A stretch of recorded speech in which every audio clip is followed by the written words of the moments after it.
Hello मेरे प्यारे बच्चों, कैसे हैं आप लोग। उम्मीद करते हैं आप लोग कुशल मंगल होंगे और अपने पढ़ाई को लेकर व्यस्त होंगे। जैसा कि बच्चे आपको पता ही है, टेस्ला बिहार बोर्ड आप सभी बच्चों के लिए इस बार जो मैट्रिक का एग्जाम देने वाले हैं उनके लिए फ्री क्लास का व्यवस्था कराया गया है। वैसे बच्चे जो कहीं नहीं पढ़ पा रहे हैं, है ना, कहीं और समझ में नहीं आता हो, तो वो टेस्ला बिहार बोर्ड के साथ जुड़े और यहाँ पे आसान भाषा में अपने क्लास का आनंद लें और 400 प्लस मार्क्स उठाएं। क्योंकि बच्चे यहाँ पे आपको फुल्ली सिलेबस कवर कराया जाएगा।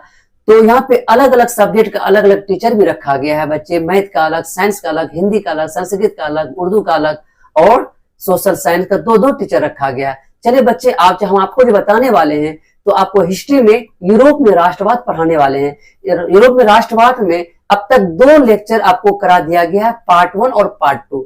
आज हम बच्चे जो बताने वाले हैं वो आपका पार्ट 3 होगा यूरोप में राष्ट्रवाद का, जिसमें आपको हम बताने वाले हैं सामंतवाद क्या है, जलवेराइन क्या है, 1830 की क्रांति क्यों हुई, इसका परिणाम क्या निकला, 1848 की क्रांति का कारण क्या था। तो फिर इतना कराने के बाद बच्चे सबका ऑब्जेक्टिव जितना निकलेगा इस चारों पॉइंट से, यानी चारों आपको टॉपिक से, वो ऑब्जेक्टिव भी अभी करा दिया जाएगा।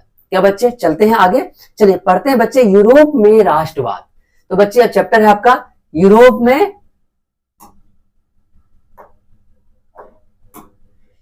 में राष्ट्रवाद। तो बच्चे पता ही आपको, यूरोप में राष्ट्रवाद पार्ट 1 और पार्ट 2 आपको पहले करा दिया गया है। आज पार्ट 3 कराने वाले हैं। आज क्या कराने वाले बच्चे, पार्ट 3। पार्ट 3 में आपको हम बताने वाले हैं। तो सबसे पहला आपका जो क्वेश्चन है, सामंतवाद क्या है। सामंतवाद क्या है, तो बच्चे आपको पता ही होगा, सामंतवाद का मतलब होता है यानी वैसी शासन प्रणाली जिसमें सामंतों या जमींदारों को किसानों से ज्यादा अधिकार दिया जाता है। कहने का मतलब है बच्चे, सामंतवाद का मतलब होता है वैसी शासन प्रणाली जहां पर सामंतवाद हो, यानी पैसे वाले को या तो जमींदारों को किसानों से ज्यादा अधिकार उनको दिया जाता है। यानी ज्यादा क्षेत्र जमींदारों को, कम क्षेत्र, थोड़ा क्षेत्र किसको दिया जाता है, किसानों को। उसी को हम क्या बोलते हैं, सामंतवाद कहते हैं। क्या कहते हैं बच्चे, सामंतवाद कहते हैं। क्या समझ में आ गया बच्चे, एग्जाम में पूछे आराम से लिख दिएगा, है ना। सामंतवाद किसे कहते हैं, वैसी शासन प्रणाली जिसमें सामंतों या जमींदारों को किसानों से ज्यादा अधिकार दे, उसे ही क्या कहते हैं बच्चे, सामंतवाद कहते हैं बच्चे। ठीक है बच्चे। चले, जलवेराइन क्या है बच्चे। जलवेराइन इस बार एग्जाम में पूछ चुका है, 2025 में ये क्वेश्चन आपका पूछ चुका है बच्चे। इस बार जो एग्जाम हुई, जलवेराइन क्या है इस बार पूछ चुका है। तो आपको फिर भी हम समझाते हैं जलवेराइन क्या है। जलवेराइन एक व्यापारिक संस्था है बच्चे, जो 1834 में इसका गठन किया गया। किसके द्वारा गठन किया, परसा के द्वारा। परसा एक देश का नाम है, परसा के द्वारा गठन किया गया था। ये व्यापारियों के हित के लिए, हित का मतलब सुरक्षा के लिए, यानी व्यापारियों के साथ कोई धोखा ना हो, व्यापारियों के साथ कोई गलत ना हो, उसके हित के लिए बनाया गया एक संस्था है। इसी को हम बोलते हैं जलवेराइन। क्या बोलते हैं बच्चे, जलवेराइन। इसको आराम से पढ़ते हैं बच्चे। देखिए, जलवेराइन एक व्यापारिक संस्था है। ऑब्जेक्टिव आपसे पूछ लेगा, जलवेराइन क्या है, एक व्यापारिक संस्था है जिसका गठन 1834 में किया गया। कब किया गया बच्चे, 1834। ये भी ऑब्जेक्टिव पूछेगा बच्चे कि बताइए जलवेराइन कब गठन किया गया, तो बोले 1834। तो किसने गठन किया था, इसका नाम है परसा। परसा किसने गठन किया, परसा। ये भी ऑब्जेक्टिव पूछेगा, ने किया था। इसका मुख्य कार्य व्यापारियों की हितों की सुरक्षा करना। इसका मुख्य कार्य क्या है बच्चे, व्यापारियों की हितों की रक्षा करना। क्या बच्चे समझ में आ रहा है आप लोग को। चलिए, इस संस्था ने पूरे जर्मनी को आर्थिक रूप से क्या कर दिया था, एक कर दिया था। ये संस्था सबसे ज्यादा फायदा किसको पहुंचाता है, जर्मनी को, क्योंकि वहां आर्थिक रूप से पूरा एक कर दिया गया था। क्या बच्चे जलवेराइन समझ में आया, क्या दिक्कत है बच्चे, आराम से जवाब दे सकते हैं। चलिए आगे चलते हैं बच्चे। तो बच्चे अगर देखा जाए यूरोप में राष्ट्रवाद में सबसे बड़ी अगर इसका टॉपिक जो कवर है उसका नाम है क्रांति, इन फ्रांस की क्रांति। तो फ्रांस की क्रांति आप 9th में भी पढ़े हो बच्चे, तो 10th में भी पढ़ रहे हो। तो फ्रांस की क्रांति का पहला क्रांति है 1789 का क्रांति। तो दूसरा जो क्रांति हुआ था बच्चे, तो वो हुआ था जुलाई 1830 की क्रांति। पहला 1789, दूसरा 1830 की क्रांति। चलिए बच्चे, इसका कारण जानते हैं, इसका परिणाम जानते हैं क्या होता है। सब जुलाई 1830 की क्रांति के कारण और परिणाम, यानी बच्चे इसमें हम जानेंगे इसका कारण क्या था, इसका परिणाम क्या निकल के आया। चलिए बच्चे हम जानते हैं सबसे पहला कारण, क्या जानते हैं बच्चे? कारण। तो लुईस 18वां के बाद फ्रांस का शासक चार्ल्स दशम बना, जो एक निरंकुश एवं प्रतिक्रियावादी शासक था। कहने का मतलब बच्चे, जुलाई 1830 की क्रांति का पहला कारण था लुईस 18वां के बाद वहां का जो शासक बना वो चार्ल्स दशम। दशम का मतलब दसवां, दसवां जो बना, जो चार्ल्स दशम बना, वो बहुत ही निरंकुशतावादी और प्रतिक्रियावादी राजा था। निरंकुशतावादी आपको बेटे पहले समझा चुके हैं पार्ट 1 में, जाके देख लीजिएगा। फिर भी आप एक लाइन बोल देते हैं। निरंकुशतावादी का मतलब होता है वैसा राजा जो किसी का नहीं सुनता हो, अपने मनमाने ढंग से कार्य करता हो, तो ऐसे राजा को हम क्या बोलते हैं? निरंकुशतावादी राजा कहते हैं। क्या बच्चे समझ में आ गया है ना? तो पहला कारण क्या था? चार्ल्स दशम को प्रधान शासक बनाना और वो निरंकुशतावादी का होना। पहला कारण ये था जुलाई 1830 की क्रांति। दूसरा क्रांति बच्चे, उसने कट्टर प्रतिक्रियावादी पोलिगनेक, याद रखिएगा, को प्रधानमंत्री बनाया। यानी चार्ल्स दशम ने किसको प्रधानमंत्री बनाया? पोलिगनेक को प्रधानमंत्री बनाया, जो बहुत ही कट्टर प्रतिक्रियावादी यानी निरंकुशतावादी प्रधानमंत्री था। बहुत ही खतरनाक प्रधानमंत्री था। इसको बनाने के कारण वहां पे और मतलब क्या हुआ? क्रांति का आग फैला। तीसरा, दोनों ने फ्रांस में उभर रही राष्ट्रता एवं जनतंत्र की भावना को दबाने का काम किया। जब देखा कि फ्रांस में बहुत ज्यादा राष्ट्रवाद की भावना पनप रहा है, ये दोनों ने मिलकर क्या कर दिया? उसको दबाने का काम किया। कौन कौन? पोलिगनेक और चार्ल्स दशम ने, ये दोनों ने क्या किया? राष्ट्रवाद और जनतंत्र को क्या किया? दबाने का काम किया। तीसरा कारण, ये बेटे कारण बता रहे हैं, एग्जाम में पूछेगा तो बताओ बच्चे, जुलाई 1830 की क्रांति, कोई 4 क्रांति के कारण बताएं। तो आपको कितना कारण बताएं? 1 2 3 4, अभी और है 2, 6 कारण बता रहे हैं। तो आपको 4 पूछेगा 4 बताना, 2 पूछेगा 2 ही बताना है। ठीक है ना बच्चे? चलिए, पोलिगनेक अभिजात वर्ग का समर्थक था, जिसने के कारण उदारवादी लोग इसका विरोध करने लगे। पोलिगनेक क्या था? सजातीय वर्ग, यानी क्या कहते? अभिजात वर्ग का समर्थक था। यानी उसको जो उस जाति से आता था उसका वो समर्थक था, है ना? अपने जैसा जाति क्या था? वो समर्थक था, तो उसका वो मदद करता था। अब बाकी लोगों का क्या करता था? विरोध करता था, उसको कुचलने का काम करता था। ये भी एक कारण बना, है ना, क्रांति का। चलिए आगे चलते हैं बच्चे। फिर चार्ल्स दशम ने 25 जुलाई को एक अध्यादेश लाकर उदारवादियों का गला घोटने का प्रयास किया। चार्ल्स दशम क्या किया? 25 जुलाई को एक अध्यादेश लाया, तो वहां पे जो राष्ट्रवाद जो पनप रहा था, उसका उदारवादी लोग जो पनप रहा था, उसका गला घोटने का काम किया। कौन किया? चार्ल्स दशम ने 25 जुलाई को एक अध्यादेश लाया। अध्यादेश का मतलब एक कानून लाया अपना, और कानून ला करके उदारवादी और क्या कहते हैं? राष्ट्रवाद को क्या करना? दबाने का काम किया, उसका गला घोटने का काम किया कि तुम पनपोगे तुम्हारा गला घोट देंगे, तुमको काट के खत्म कर देंगे। ये काम किया। ये सब कारण, इन सभी कारणों के विरोध में फ्रांस में दोबारा क्रांति हुई, जिससे ही 1830 की क्रांति का। इन सभी कारणों के कारण जुलाई को, है ना, एक क्रांति शुरू हुई फ्रांस में, जिसका नाम रखा गया 1830 की क्रांति। तो क्या बच्चे समझ में आया आपको?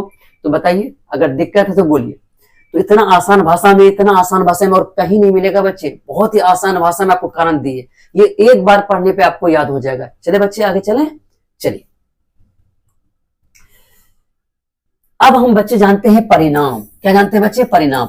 कारण तो सीख लिए कि क्या क्या कारण रहा जुलाई 1830 की क्रांति का। अब इसका क्या क्या परिणाम निकला। बेटे परिणाम क्या होता है कि जो आप क्रांति जो लड़े उससे क्या फायदा मिला, जो फायदा आपको नजर आया वही फायदा को हम बोलते हैं परिणाम। क्या बोलते हैं इसको?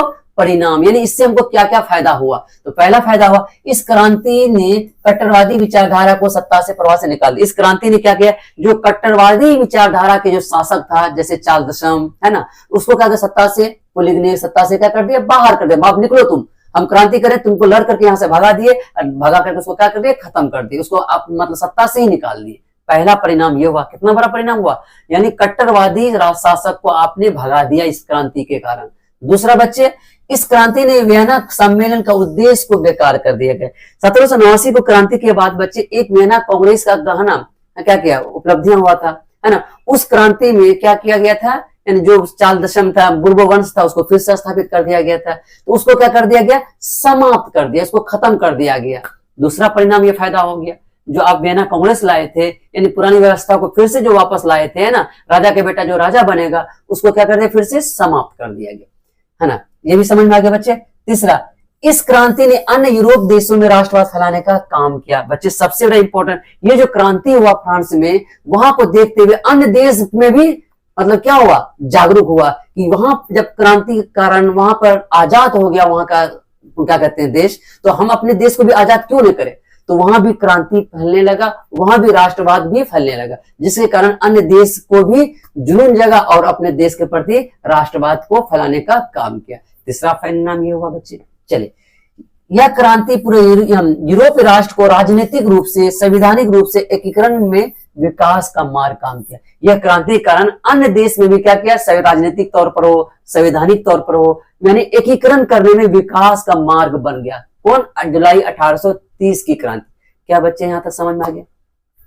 यह आपका 4 परिणाम निकला। तो आपसे एग्जाम में पूछा जाएगा, तो बच्चे बताइए कि जुलाई 1830 के कोई 2 परिणाम बताएं, 2 फायदा बताएं। फायदा पूछे, परिणाम बोले, क्या है ना, उपलब्धियां बोले, तो आप ये चीज ले सकते हो। उपलब्धियां बोले, परिणाम बोले, फायदा बोले, 2 पूछेगा 2 जवाब देना, 4 पूछेगा तो 4 जवाब देना। क्या बच्चे समझ में आ गया। किन्हीं को दिक्कत है बच्चे। चलिए आगे चलते हैं।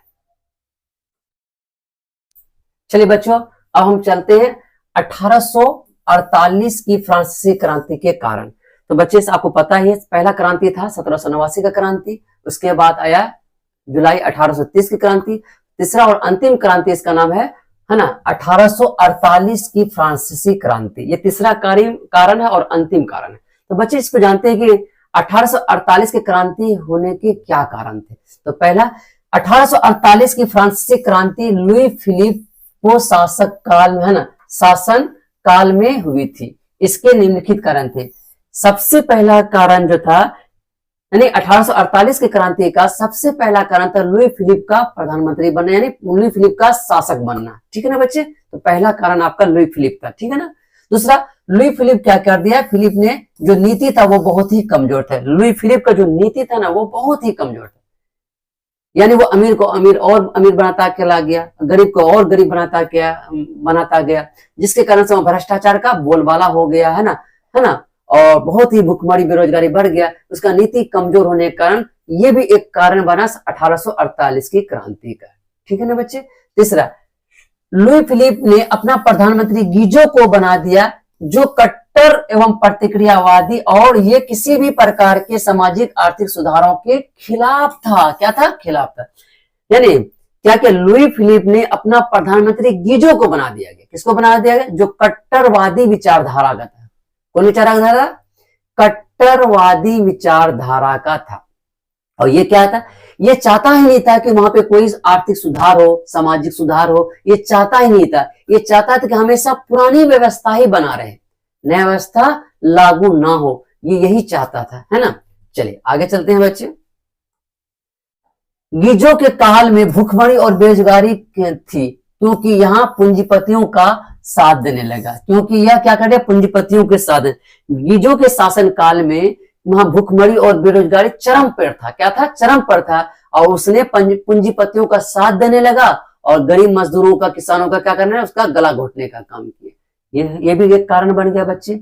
इसके बाद किसानों के करों में वृद्धि कर दिया। बताइए, पूंजीपतियों को साथ देने लगा और किसानों के करों में वृद्धि कर दिया गया, जिसके कारण से क्रांति का मतलब 1848 का क्रांति का कारण बन गया। मजदूरों का दयनीय स्थिति का होना, वहां का मजदूर जो है बहुत ही दयनीय स्थिति हो गया, कमजोर हो गया, है ना, भुखमरी बढ़ गया, खाने पीने को पैसे नहीं थे, काम नहीं मिल रहे थे, तो वहां की स्थिति क्या कर दिया, दैन्य कर दिया। दैन्य का मतलब कमजोर होता है बच्चे। इन सभी कारणों के कारण वहां के लोग प्रदर्शन एवं जुलूस निकालने लगे, जिससे 1848 की फ्रांसीसी क्रांति कहा गया। इन सभी कारणों के कारण वहां के लोग, फ्रांस के लोग क्या करें, एक जुलूस निकालने लगा। इस जुलूस को वही इसी कहा गया 1848 की क्रांति, जो पूरे फ्रांस में फैल गया। तो क्या बच्चे यहां तक समझ में आ गया, है ना। तो आपका क्वेश्चन क्या था, एग्जाम में क्या पूछ सकता है आपको, बताइए बच्चे 1848 की क्रांति के कोई 4 कारण बताएं। तो आराम से बच्चे बता सकते हैं। क्या बताओगे, 1848 की क्रांति के कारण निम्नलिखित है। पहला, कि लुई फिलिप का शासक बनना, है ना, उसका जो नीति था वो कमजोर होना, है ना, उसने प्रधानमंत्री किसको बना दिया, गीजो को प्रधानमंत्री बनाना, जो बहुत ही प्रतिक्रियावादी और निरंकुशतावादी था। वो गीजो के शासन काल में, है ना, कोई भी सुधार करना नहीं चाह रहा था, है ना, उसका जो नीति था क्या था, सुधार करना ही नहीं चाह रहा था, है ना। और गीजो ने पूंजीपतियों को साथ दिया और मजदूरों और किसानों को क्या कर दिया, बेदखल कर दिया गया। ये सब के कारण, है ना, 1848 की क्रांति हुआ। क्या बच्चे समझ में आया? चले बच्चे हम आगे चलते हैं, है ना, चले आगे चलते हैं। अब बच्चे ये पढ़ने के बाद हम जानते हैं कि ऑब्जेक्टिव, अब हम क्या करने वाले हैं बच्चे, ऑब्जेक्टिव। तो ऑब्जेक्टिव क्या बताया था, आपको वादा किए थे शुरू में कि जितना हम पढ़ाएंगे उससे रिलेटेड आपको ऑब्जेक्टिव भी करा दिया जाएगा। ऐसा क्यों करते हैं बच्चे? ऐसा आपको कोई नहीं करता होगा, हम हर टॉपिक का ऑब्जेक्टिव कराते हैं। इससे फायदा है आपको बच्चे, क्या फायदा है कि इससे करने से आपको ऑब्जेक्टिव तुरंत याद हो जाएगा। अगर हम पूरा चैप्टर पढ़ा करके उसके बाद अगर ऑब्जेक्टिव देते हैं तो आपका ऑब्जेक्टिव याद करने में दिक्कत हो जाएगी, बहुत सारा ऑब्जेक्टिव हो जाएगा। इसमें अभी कम होगा, ऑब्जेक्टिव याद करने में तुरंत याद हो जाएगा, क्योंकि टॉपिक पढ़ा है कि इससे क्या क्या ऑब्जेक्टिव निकलेगा तुरंत समझ में आ जाएगा। चले बच्चे स्टार्ट करते हैं। 1830 की क्रांति कहां हुई थी बच्चे, अभी तुरंत समझाए। 1830 क्रांति कहां हुई थी? फ्रांस में हुई थी। आराम से जवाब दे सकते हैं, है ना। 1848 की क्रांति कहां हुई थी? ये भी फ्रांस में हुई थी। 30 पूछे या 48 पूछे, दोनों कहां हुई थी बेटे? फ्रांस में हुई थी, ठीक है। 1830 की क्रांति के समय फ्रांस का शासक कौन था? फ्रांस का शासक था चार्ल्स दसम। अभी तो समझाए, 1830 क्रांति में वहां का किसको बना दिया गया? चार्ल्स दसम को वहां शासक बन गया था। चले बच्चे आगे चले। चार्ल्स दसम किसको प्रधानमंत्री बनाए? तो बच्चे अभी समझाए, चार्ल्स दसम ने पोलिगनेक को प्रधानमंत्री बनाया। किसको बनाया? पोलिगनेक को प्रधानमंत्री बना लिया था। किसको बनाया? पोलिगनेक को प्रधानमंत्री बनाया। तो आपको हर चीज वहां पे समझाए, वही चीज यहाँ। 1848 की क्रांति किसके शासनकाल में हुई? तो अभी तुरंत जस्ट पढ़े बच्चे, लुई फिलिप। किसके शासनकाल में? Louis Philippe. देखिए लुई फिलिप है। लुई फिलिप किसको प्रधानमंत्री बनाए? अभी तुरंत समझाए बच्चे कि किसको बनाए? गीजो को। किसको बनाया? गीजो को। यानी लुई फिलिप जो प्रधानमंत्री बनाया था वो किसको बनाया था? गीजो को। बहुत जो प्रतिक्रियावादी और निरंकुशतावादी राजा था, ठीक है बच्चे। चलिए, जलवेराइन एक संस्था थी, किसका बच्चे? अभी तुरंत समझाए, पहले ही आपको हम समझा, जलवेराइन एक व्यापारी संस्था है। कब गठन हुआ? 1834 को गठन हुआ। किसने किया? परसा ने किया। जलवेराइन संस्था का गठन कब और किसने किया? कब किया और किसने किया था? बताइए। 1834 को किया गया। किसने किया? परसा ने किया। ये दो ऑब्जेक्टिव एक साथ हम आपको बच्चे दे दिए। कब पूछा जाएगा जलवेराइन की गठन कब हुआ, तो बोलिएगा 1834। किसने किया? परसा ने किया। ये किस लिए बनाया गया? व्यापारियों के हितों के लिए बनाया गया। कोई दिक्कत है बच्चे? चलिए, 1830 की क्रांति के बाद फ्रांस किस प्रकार का शासक स्थापित हुआ? तो आप बोलिएगा संवैधानिक राजतंत्र। संवैधानिक राज यानी 1830 की क्रांति के बाद वहां पे संविधान लाया गया, है ना, संवैधानिक और राजतंत्र बनाया गया, ठीक है बच्चे। चलिए, तो बच्चे राष्ट्रवाद की अवधारणा का जन्म किस घटना से माना जाता है? तो याद रखिए, पुनर्जागरण। सबसे पहले जब राष्ट्रवाद का भावना पैदा, उसका नाम है पुनर्जागरण, है ना। पुरानी व्यवस्था को छोड़कर नई व्यवस्था को चुनना ही क्या बोलते हैं? पुनर्जागरण कहते हैं। आपसे पूछा जाए पुनर्जागरण क्या है, यानी पुरानी व्यवस्था को छोड़कर नई व्यवस्था को अपनाना ही क्या कहता है? पुनर्जागरण कहते हैं। मरियान, है ना, मरियान किस देश का राष्ट्रवाद का प्रतीक था? फ्रांस का ही था बच्चे। मरियान क्या है ना, किसका प्रतीक था? फ्रांस का ही था, ठीक है ना बच्चे। इटली और जर्मनी वर्तमान में किस महादेश में आती? तो आराम से बता सकते हैं बच्चे, महादेश में, है ना, यूरोप महादेश में। कौन महादेश में? यूरोप महादेश में। महादेश तो जानते ही है ना, जिसमें बहुत सारा देश मिलते हैं तो वो महादेश बन जाता है।